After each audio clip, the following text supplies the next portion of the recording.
explorer itu penjelajah.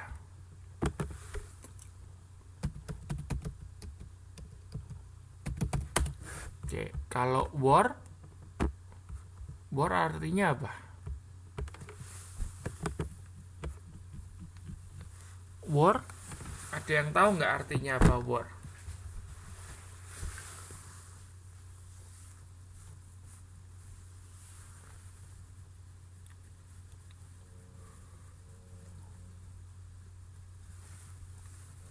Nggak ada yang tahu war? Star Wars itu loh. Star Wars.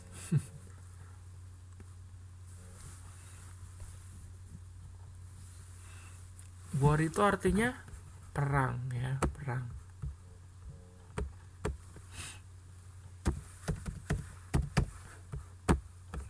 Oke, terus resource.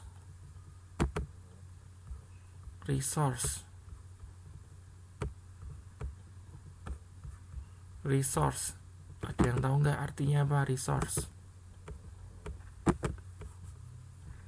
Ya, sumber ya.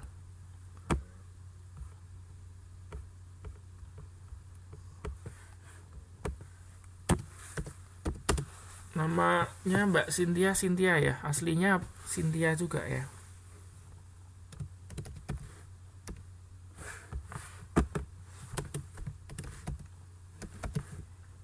Duh, kenapa ini?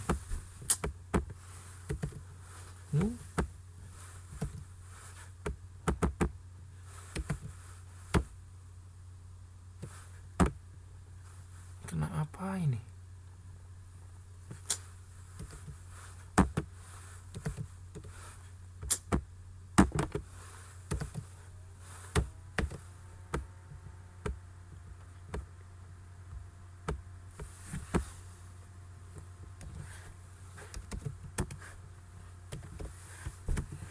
Saya nggak tahu nama aslinya Mbak Cynthia itu siapa.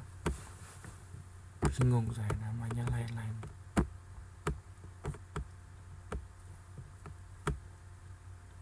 Ya, wall itu dinding ya. Wall itu dinding, betul. Itu Endang Setiawati. Terus innermost apa? Bacanya enormous ya. Enormous artinya apa?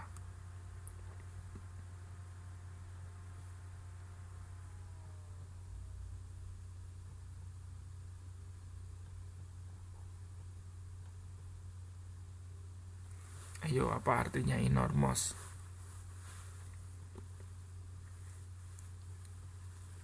Gak ada yang tahu. Innermost itu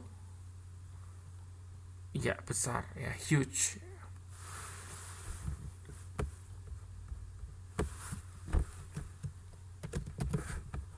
Aduh,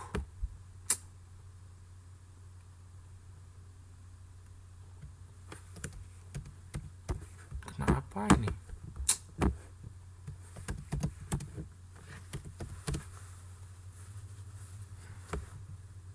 Ya, enormous itu artinya besar ya. Terus nomor 6, probably artinya apa? Probably ya, mungkin ya. Oke, kasih kesempatan Mbak Lili ya. Belum dapat poin soalnya. Loh, kenapa ini?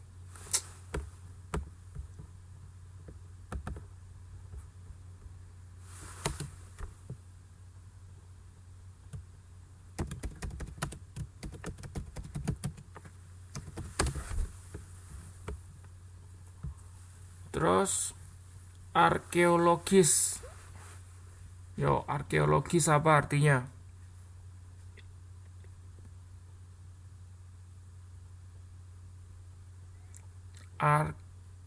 Arkeologis. Ya, yang belum dapat poin ya. Yuk, yang belum dapat poin ini, Ajar belum. Mas Ajar belum. Mbak Mugi belum. Ya, arkeologis itu arkeolog ya. Ahli purbakala kan. Arkeolog itu ahli purbakala.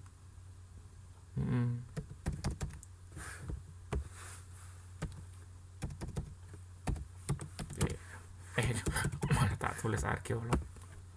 Kesia ya. Kesia tuh namanya siapa ya? Aku lali meneh.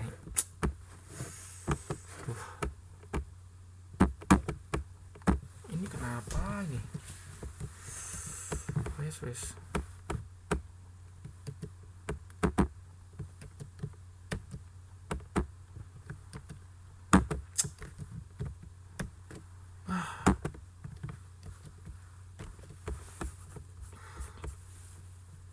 Ntar saya tulis di catatan saya aja.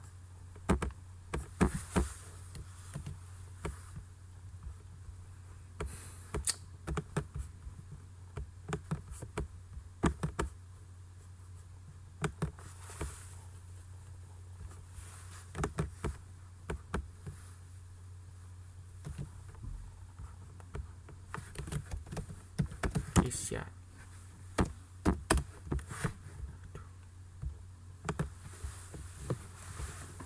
Ya, betul.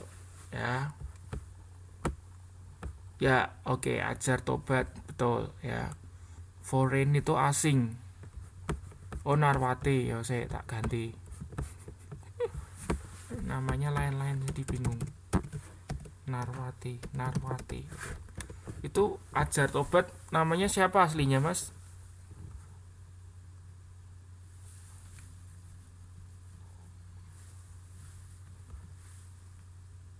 Giono ya. Oke, Giono sebentar.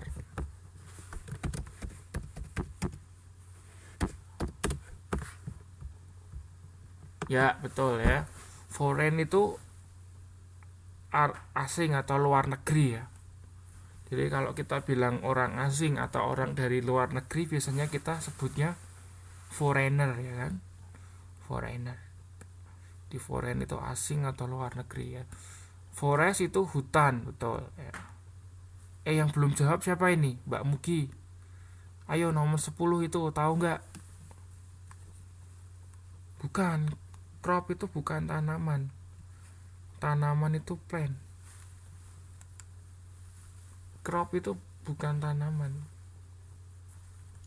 Ya, crop bisa artinya potong juga. Jadi kalau kita mau motong gambar itu namanya crop kan, nge-crop. Tapi di sini bukan maksudnya crop itu, ya. Bukan crop itu. Yuk. Iya, betul sekali. Ya, panen. Crop itu panen. Ya, crop itu panen.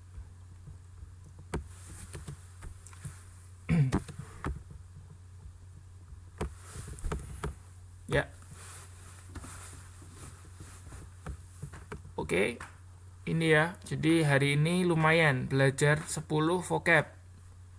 Ada yang baru itu enggak baru tahu nggak kata-kata ini? Oh, baru tahu. Oh, artinya ini gitu.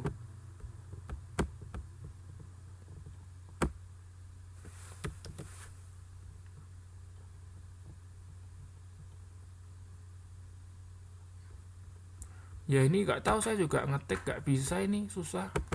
Hari ini nggak tahu. Buat ngetik susah.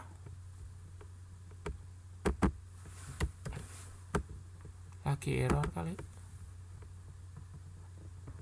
Nah, ini aja susah ya. Oh, nomor 7 ya. Oke, arkeologi tadi ahli purbakala kan. Nomor 10 itu crop itu bukan tanaman ya. Kalau tanaman itu plant. Crop itu panen ya kan. Atau biasa orang sebutnya harvest ya.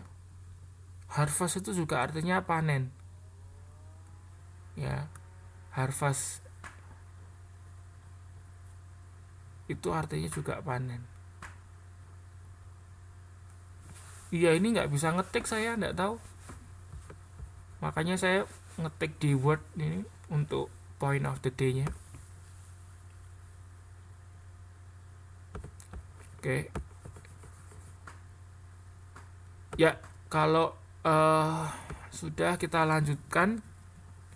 Jadi gini, kalau kita mau menguasai bahasa asing ya, kita harus sering ini belajar vocab ya. Setiap hari kita harus belajar vocab ya, nambah vocab terus supaya kita bisa tahu ya banyak kosakata ya. Makanya tiap kelas kan saya kasih vocab ya. Minggu lalu ada vocab juga kan. Oke. Nah, terus Anda juga latihan ya, terus cari vocab modulnya dibaca ya. Kalau di kelas tidak mungkin dibahas semua ya kan. Saya ambil yang penting-penting, saya comoti ya. Kalau Anda nanti tugasnya baca sendiri ya modulnya.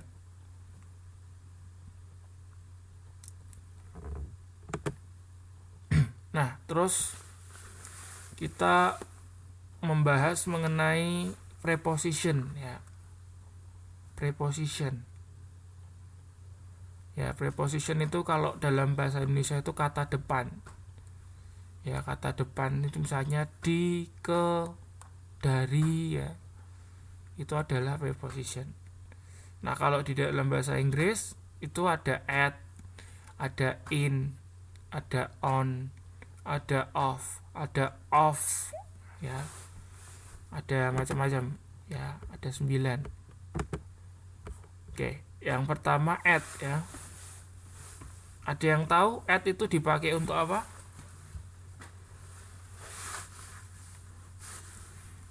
At itu kalau diterjemahkan itu di atau pada gitu ya. Ya, artinya di atau pada ya. Nah, at itu biasanya untuk menjelaskan waktu ya kan. Misalnya at midnight gitu kan. Berarti pada tengah malam. Bisa juga untuk tempat ya kan. Misalnya at lunch at Niagara Falls ya. Jadi di air terjun Niagara. Atau at Jalan Soekarno number 11. Ya, itu at. Oke. Jadi at itu salah satu kata depan. Lalu berikutnya adalah in. Ya, in. Ada yang tahu fungsinya buat apa? Ya, waktu ya. In itu untuk waktu bisa, dan dalam juga bisa ya, tempat juga bisa ya. Tempat bisa juga ya. Misalnya in October ya kan. In 2005. Nah, kalau in itu menunjukkan waktu tapi nggak ada tanggalnya ya. Hanya bulan, tahun boleh ya kan. Jadi nggak spesifik ada tanggalnya. Kalau ada tanggalnya itu pakainya pakai on ya, bukan in. Nggak boleh pakai in kalau ada tanggalnya ya. Terus juga untuk menunjukkan tempat juga ya. In the United States misalnya gitu kan. In Kanada. Ya, itu in ya. Sekarang on. On. On fungsinya untuk apa?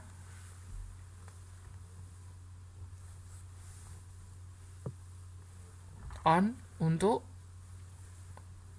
sama ya, untuk tadi waktu juga ya, tapi harus ada tanggalnya kan. Tanggalnya ya. Tanggalnya harus ada. Atau enggak hari juga pakainya on ya. Jadi kalau hari pakainya on, kalau bulan pakainya in, tahun juga pakainya in. Terus juga on bisa dipakai juga untuk tempat ya. Jadi kalau on itu bendanya itu ada di atasnya, itu on ya, di atasnya itu on. Ya, kalau in itu di dalamnya, bendanya ada di dalam. Ya. Oke, preposisi yang lainnya adalah off. Ada yang tahu nggak untuk apa? Ya, jadi mungkin bisa diterjemahkan kayak dari gitu ya.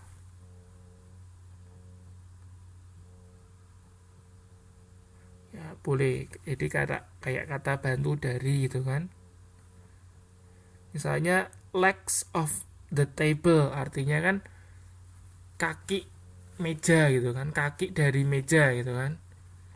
Jadi kaki itu kan, kalau meja itu kan ada kakinya itu. Nah, kita sebutnya legs of the table. Jadi of itu ya kayak kata bantu ya, artinya dari gitu kan. Kursi kaki dari meja itu kan of. Atau enggak juga bisa diikuti dengan bentuk ing ya, of making misalnya gitu kan.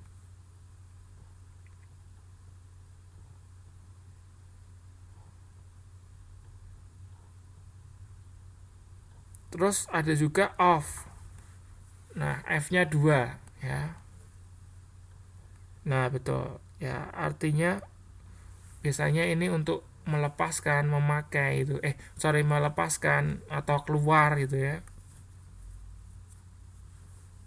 Misalnya get off, artinya kan kita keluar gitu kan. Take off itu artinya kita take off itu berarti naik kan. Kalau pesawat take off itu kan berarti pesawatnya itu kan mau naik ya kan. Take off. Terus put off itu artinya apa?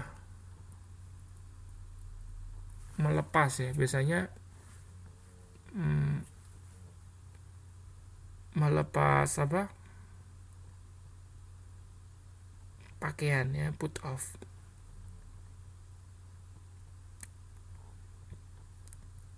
Get out juga sama ya. Tapi biasanya itu ya, kita kalau misal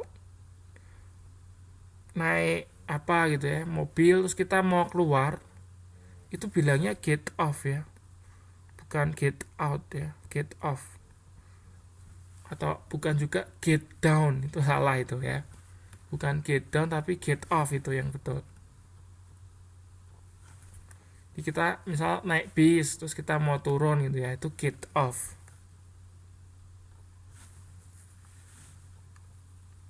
Put off the button itu apa ya?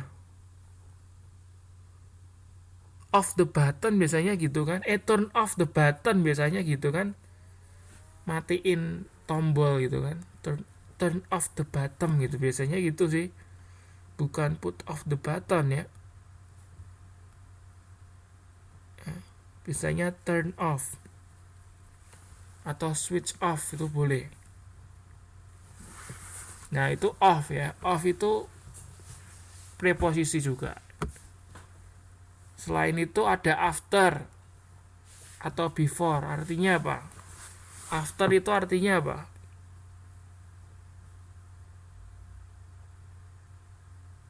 Ya, sesudah, betul. Kalau before,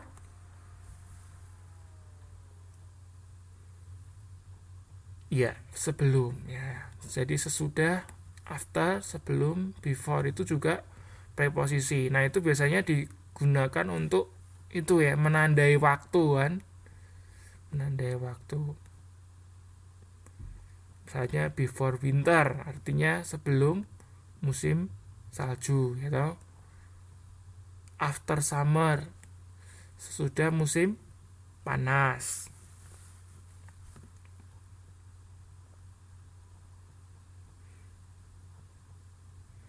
Oke, itu after dan before ya. Terus ada lagi for.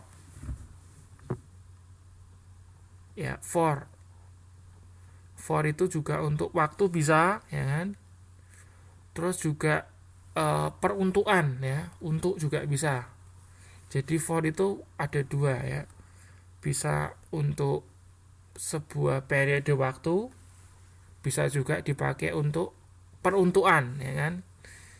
Ya, misalnya this is for you ya, berarti kan ini untuk kamu gitu kan. This is for you ya. Atau juga bisa dipakai untuk menunjukkan waktu. Misalnya gini, I do it for 1 hour itu kan.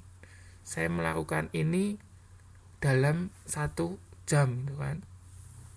Saya melakukannya dalam 1 jam gitu kan. I do it for 1 hour. Nah itu for ya. Terus during. During ada yang tahu?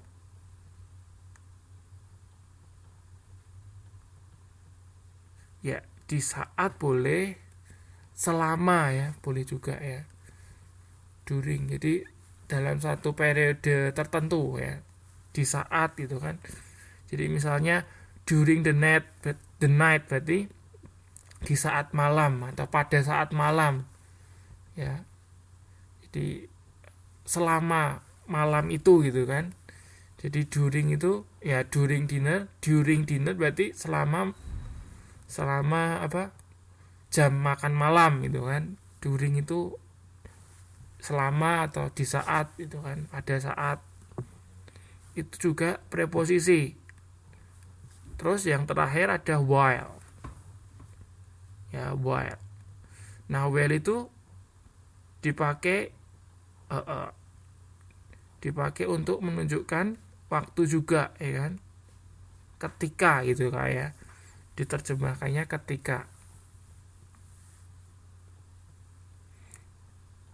Misalnya while you went out, ya ketika kamu pergi keluar apa gitu kan.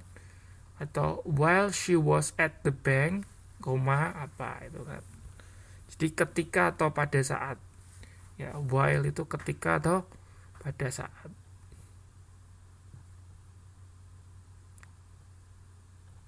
Ya, misalnya boleh juga stay here for a while. Ya. Terus preposisi itu juga bisa gabungan dari beberapa ya. Jadi tidak cuma satu aja, tapi misalnya in front of ya kan, in front of. Jadi gabungan dari beberapa preposisi kan, in front of. Ya, for the sake of. For the sake of artinya apa? Ada yang tahu nggak? For the sake of God artinya apa? Indonesianya apa? For the sake of God.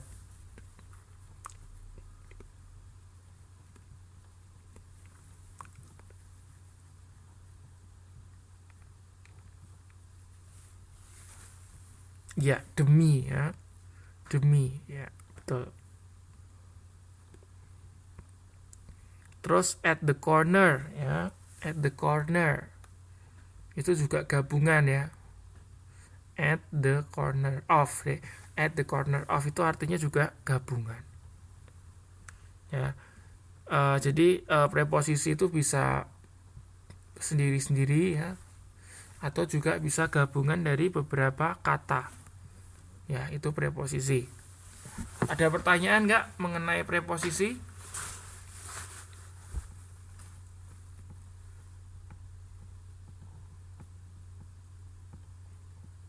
Ya, jadi preposisi itu intinya kata depan, gitu kan?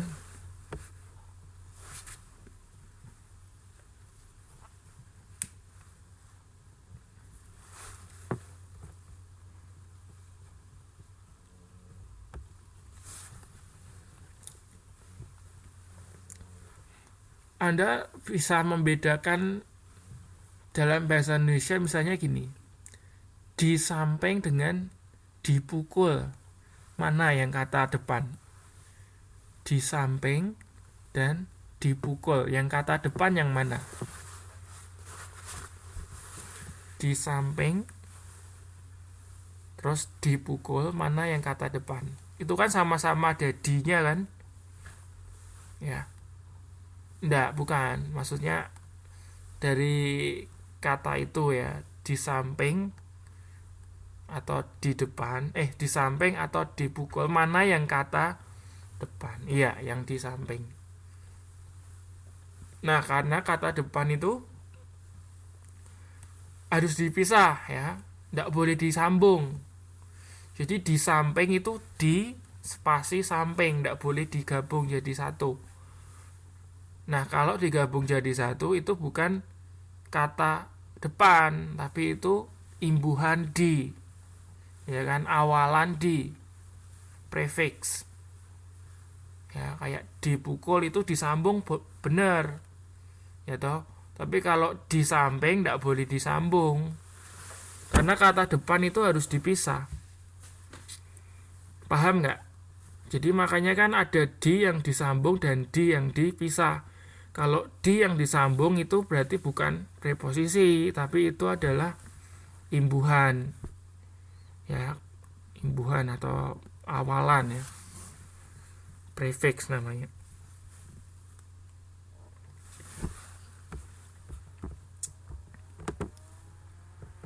Oke. Ini kita masuk ke tugas 5. Sebelum masuk ke tugas 5, ada yang mau ditanyakan nggak mengenai materi chapter 5? Ada yang kurang paham?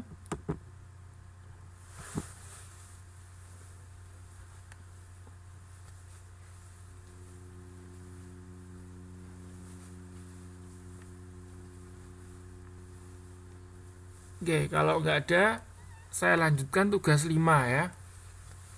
Tugas 5 ya. Itu deadline-nya hari Senin ya Mbak ya. Hari Senin.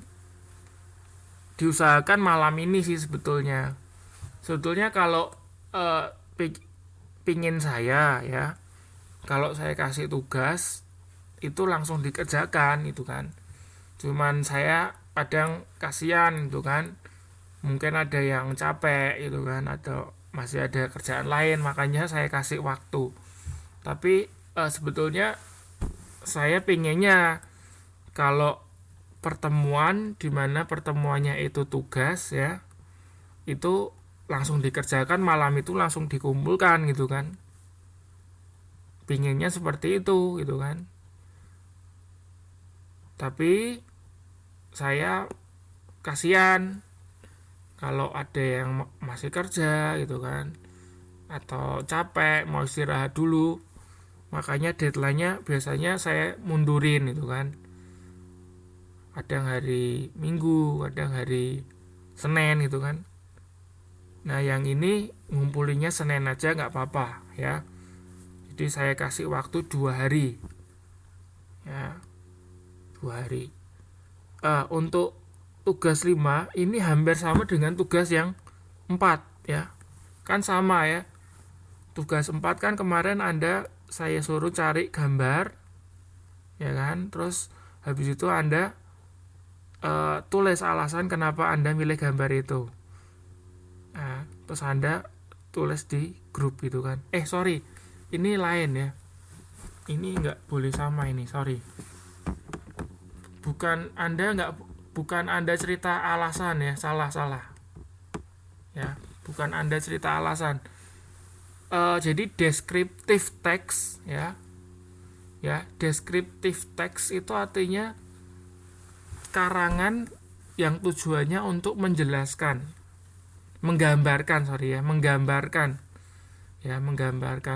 Jadi nanti Anda cari gambar ya. Nah, gambar itu nanti Anda jelaskan ya. Misalnya Anda ambil gambar Candi Borobudur misalnya gitu kan.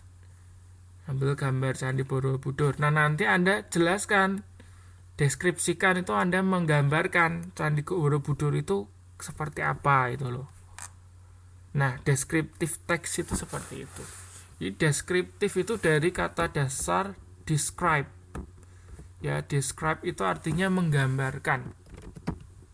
Describe itu artinya menggambarkan. Nah, descriptive text itu artinya karangan yang tujuannya untuk menggambarkan. Ya, boleh menggambarkan sebuah benda, tempat, kejadian juga bisa ya kan, fenomena. Nah, untuk tugas ini terserah sih, Anda boleh ambil sebuah tempat boleh ya, atau sebuah benda boleh juga ya, atau sebuah fenomena juga boleh, terserah Anda ya. Mau